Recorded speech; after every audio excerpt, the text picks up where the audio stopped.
This is going to be a challenge. This could possibly be where I roll the truck over. So RC4WD Drive gave us a refresh of the Chevy K10 Scottsdale on the Trailfinder 2 platform for 2024, and now it's time for the Blazer refresh. This is the Midnight Edition, and they've made a few tweaks to it. Let's get it out of the box for a closer look.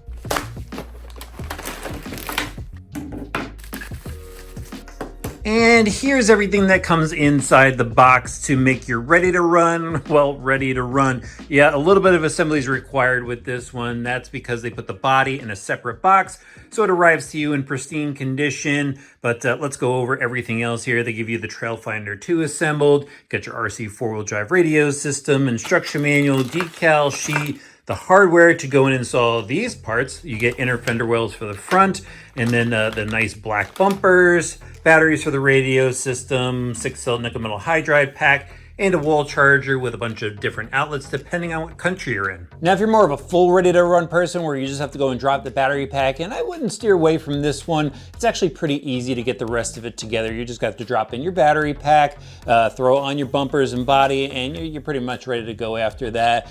There are these inner fender wells, and these are a little bit tricky to get in, so you always leave these off if it's not a big deal to you. But take a look at this body. This is probably the best looking Chevy body to wear a RC4WD Drive logo. They got this thing completely murdered out, and that's why it's got the Midnight name to it. Sounds a little bit better, right? But this thing is absolutely cool. So it's got a glossy black paint job. In fact, it's picking up the little hairs from my white cat, wherever she is lurking around the workshop here. But they blacked out the grille as well. The headlight bezels, interior is black, and then they got the matte cap on the back. The rear hatch does fold up, and the tailgate folds down. The mirrors are black on it, and I like it much better than the chrome, to be honest with you. That looks really good.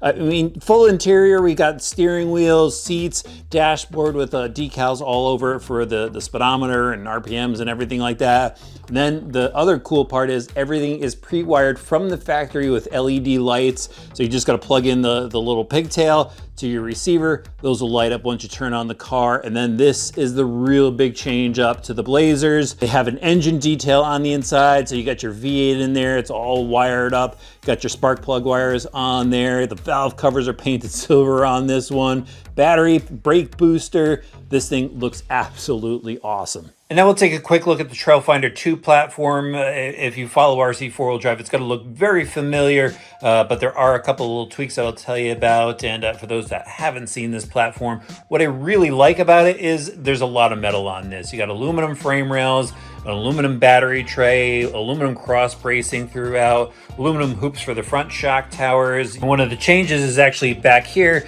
they have a new rear shock mount on it. This is actually a composite piece after I told you about all the metal stuff, but it does give you some adjustability. And another change is actually to the shocks. So they got 80mm chrome shocks on here, and these now feature titanium nitride shock shafts, and they have X-rings on the inside, which is a better seal for the shocks. There's just a few drops of oil on the inside, and the front actually doesn't have any internal springs. I took the rears apart. Those do have the internal springs, and the front actually feels good. It feels nice and soft now. Some of the previous versions, they had the springs on the inside, and then they had extra leaf springs. They removed one of the leaves, and then they have the soft springs. So the shocks actually feel much better than, let's say, that silver one back there that I built a long time ago. But the rear of the truck is still pretty stiff, and they do give you the extra leaves inside the bag in case for some reason you wanted to go and throw those back in. But beyond that, the K44 axles are metal. They got metal gears on the inside, ball bearings.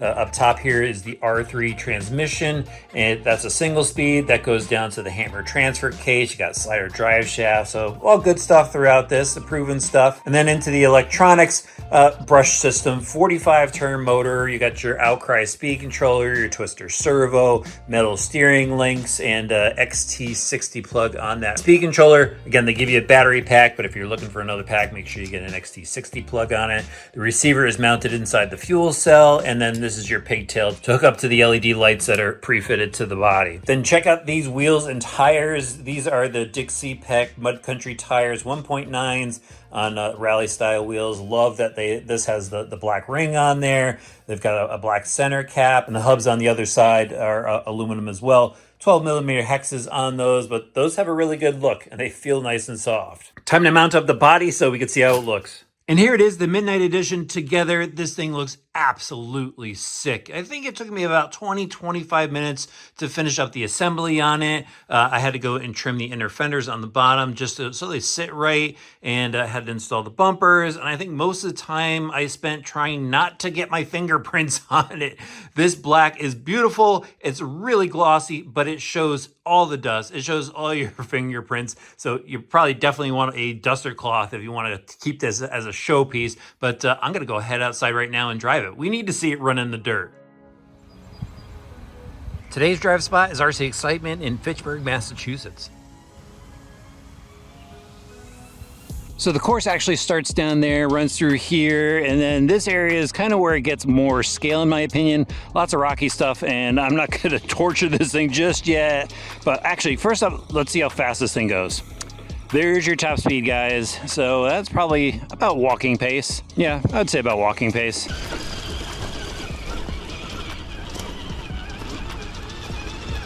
We'll start this little valley. Just gotta mob through this to get to the rocks over here. All right, so we got some easy stuff to go through right here. Just some dirt. Gotta watch out for that tree branch. Oh, scraped my paint job, I think. Should probably challenge myself to see how few scrapes I could get on the body, because the body is just sick, right?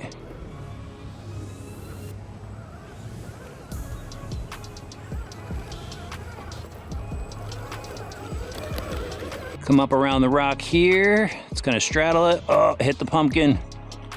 Let's motor through that. Scratch up the screws on the bottom. That doesn't count, does it?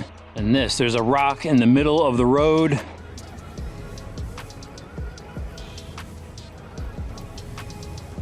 A cheat, go around the outside border. Hook that one tire, spin it around, nice. Oh, I think I hit the rear bumper.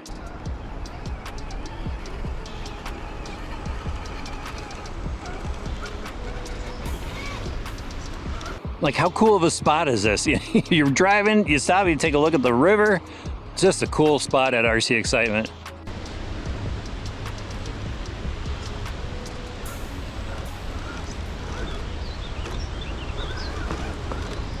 Like driving this trail, especially for the scale stuff.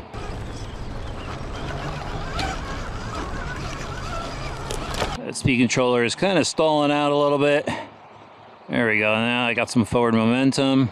I think I got it. Yeah. I thought that was going to go over. Now we got some tire slip. Need those Dixie Peck tires to catch there. Come on. There we go. Just need to wiggle the steering.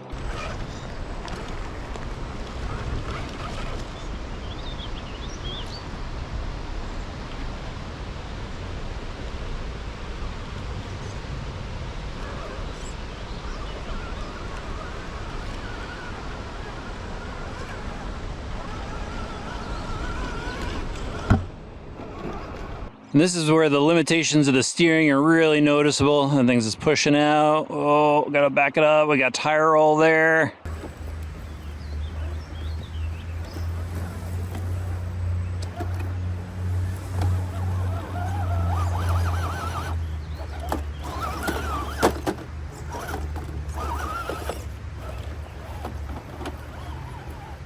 And a little notchy descent with that speed controller. Multiple point K-turn. There we go. See how it crawls up this spot here. Oh, we got tire spin. I think I caught an axle. Back and forth. Come on. Digging some trenches. All right, we're gonna have to punch it. Back up a little bit and boom, throttle out.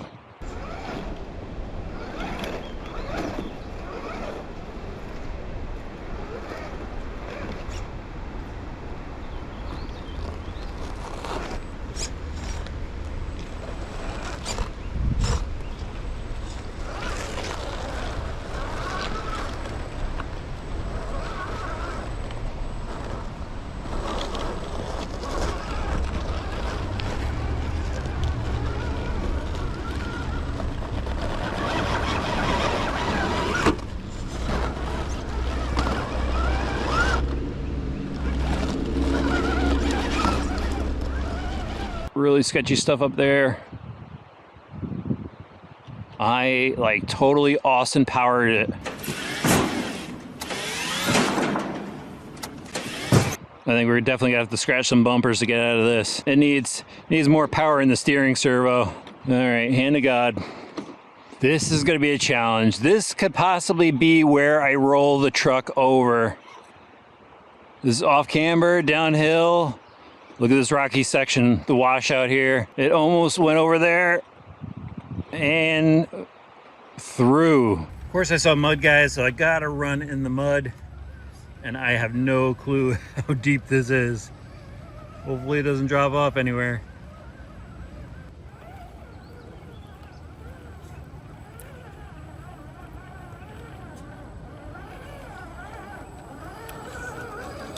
So obviously the Midnight Edition is all about the body and styling, the scale look, and that it looks very cool. I love the black version.